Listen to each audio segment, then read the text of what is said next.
দাবি আদায়ে অবস্থান কর্মসূচিতে অনড় জগন্নাথ বিশ্ববিদ্যালয়ের শিক্ষার্থীরা।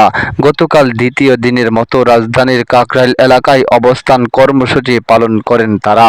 অবস্থান চলাকালে দাবি আদায় না হওয়া পর্যন্ত বিশ্ববিদ্যালয় শাটডাউন ঘোষণা করা হয়েছে।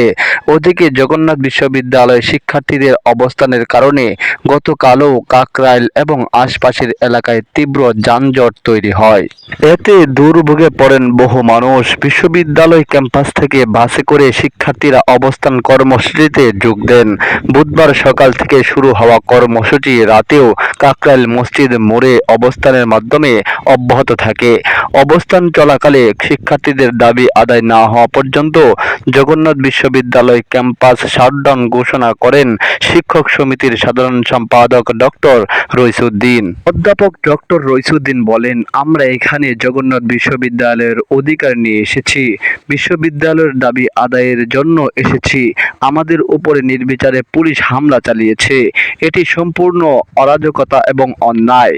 আমরা কারো বিরুদ্ধে এখানে কথা বলতে আসিনি, কোনো ষড়যন্ত্র করতে আসিনি। দাবি আদায় না করে আমরা ঘরে ফিরব না। দাবি আদায়ের আগ পর্যন্ত জগন্নাথ বিশ্ববিদ্যালয় শাটডাউন চলবে।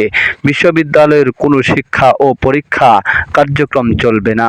তিনি বলেন, আমাদেরকে এখান থেকে সরিয়ে দেওয়ার জন্য যদি কোনো পদক্ষেপ নেওয়া হয় তাহলে ভালো হবে না। পুলিশ যদি গুলি করে প্রথম গুলি আমার বুকের উপর পড়বে। আমার চোখের সামনে আমার কোনো শিক্ষার্থীকে কেউ আঘাত করতে পারবে না। একটা খালি বোতল যদি আপনাদের গায়ে লাগে তাহলে শিক্ষক শিক্ষার্থীদের যে রক্ত ঝরেছে সেটা আপনাদের গায়ে লাগে না?